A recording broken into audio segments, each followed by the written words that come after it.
Hail! This is B Harper from supermarcy.com and welcome back to another 32 Favourite Things video. Since I have very little time to spare, I'm going to go right down to it, so here we go. Animals. Animals are essential, alright? Animals are a part of this planet, they are a part of our ecosystem, and they're a part of our lives, whether you like it or not. Now, I am not opposed to hunting, so long it's under controlled conditions and it's for a reason. What I'm not a fan of is poaching, and anybody, who's halfway sane will agree with me. Poaching is a terrible thing and it should be completely illegal. It should not be done, and if it's done, it should be punished accordingly. Just like that. So, animals don't have human voices, therefore they need us to help speak for them. That's a very controversial topic and I'm not going to go too much into it, but I love animals no matter what. They all have their place, like humans. I don't think we can go out and shoot humans on the provision that it's for population control. I could be wrong, but here we go. Language. Language, again, is essential. Language is what makes us, what helps makes us a species. I'm not necessarily talking about accents, I'm talking about the words that we speak, the words I'm speaking right now.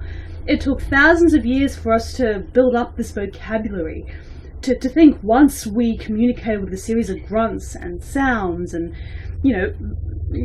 verbalizations that we don't necessarily use anymore.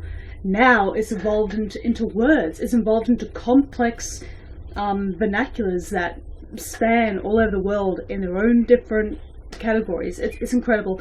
When you think about it, we've made such an advance. It's taken us a long time, but we did it. And who knows what will happen to language in the future. Post-apocalyptic fiction. Now, quite a few of you out there are aware that I do love my post-apocalyptic stuff. But I'll tell you why, just in a nutshell. To me, it is the romanticized version of having the opportunity to do everything better. The world has been wiped out. You're still here, you're still alive, and you're still in reasonably good working order. So what do? You try to better yourself, you try to become another person, you adapt, you take control of your life. And I think that's what we all want.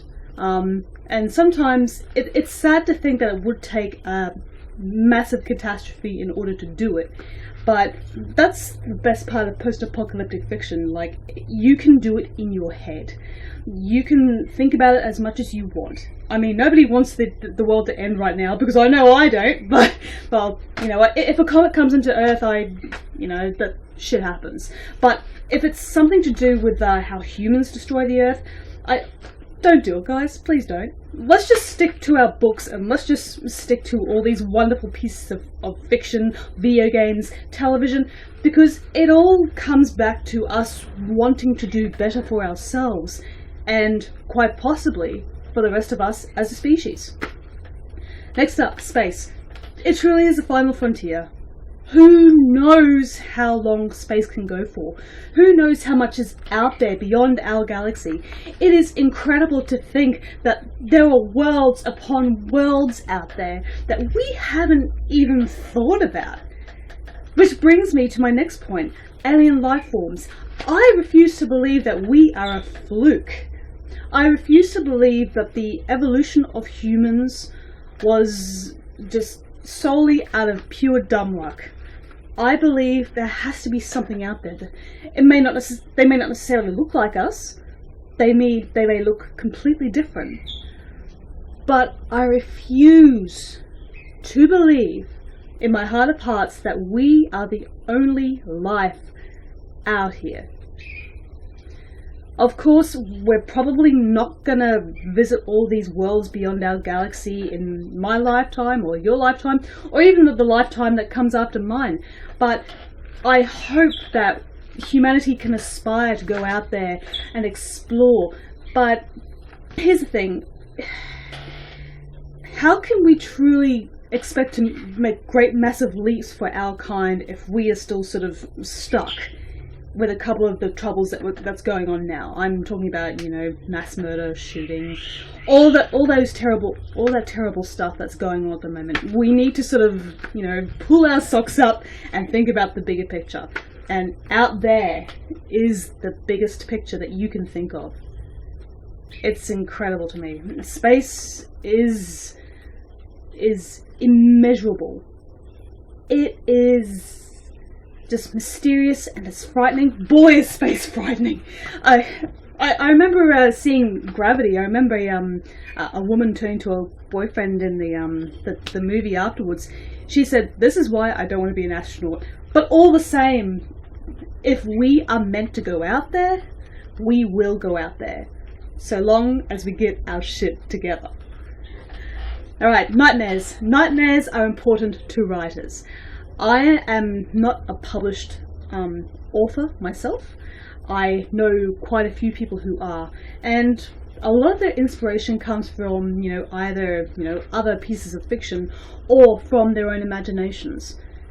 Stephen King is a prime example of that. Of course, he's not the only one, but he has said that most of his frightening books, like his horror-based books, come from his imagination, and by his imagination, in some cases, a nightmare.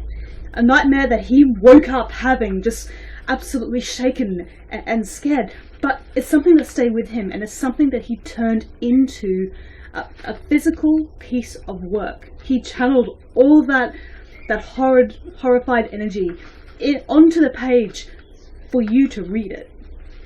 Nightmares aren't pleasant to have, granted at the time, but again, if you are a writer, or if you are inclined to use your imagination as an artist of any sort, a nightmare can be a wonderful thing. So yes, that's my little conception on dream logic, or lack thereof. Okay. Mortal Kombat. What can I say? I am not truly a violent person by nature. I really am quite vanilla. But give me the opportunity to play a ninja from hell, a demonic spawn, and I will not hesitate to rip your spine out. Sorry. Time travel. Time travel is very fascinating, not just because in the practical sense of having the opportunity to travel from your time into a completely alien one, but I find with most time travel fiction, like movies such as 12 Monkeys, The Final Countdown, The Time Machine, it really does put into perspective the principles of human ethics. The movie I mentioned just before, The Final Countdown, speculates on this crew of this battleship who seriously considered to change the flow of history to stop Pearl Harbor from happening, because they are in the prime position to intercept those Japanese bombers in order to prevent hundreds of lives being extinguished on that day. Ultimately they don't, because they take into consideration how the war went on, and they decide to not interfere with what has already been done. And yeah, it's fascinating to think, if you are given the opportunity to alter history as it is, you would have to weigh in on all the things that could possibly happen. And that is the most attractive concept to me. You don't see nearly enough really good time travel films. Granted, I haven't read a lot of time travel novels because I don't really know of any. If you guys know of any, please tell me. I'd love to read them. But you get stuff like 12 Monkeys and Primer. Now, their quality may depend on who watches them, but they offer very sort of genuine, legitimate questions. In 12 Monkeys, there was no way of really preventing the virus that wiped out humanity. But Bruce Willis still goes back there to try to find out how it happened. So that would probably inform his superiors back in his own time. But again, it all comes back down to what would you do if you were in the position to alter history completely? Would you do it? Or would you just let sleeping dogs lie and allow, time to take its course? Time travel offers the concept of the butterfly effect. You know, when a butterfly flaps its wings, it alters, you know, some part of history, no matter how small it might be. I'm sorry, my concepts are a little bit off, but you get my meaning. And for every action, there is a reaction. And time travel really does deal with something as very particular as that. So yeah, time travel, all those things, all of those things I talked about affect me on a different level. I realize again that I've rambled on and on, but yeah, we're getting very, very close to the home stretch, guys, so I have to pick up the pace, and I apologize if I have spoken a little too fast for you. If you need any clarification, please leave me a message in the box below, and I'll answer them with cookies. Okay, guys, you take it easy, take care of yourselves and each other, and I shall see you in the next few videos. It's getting close. Bye bye.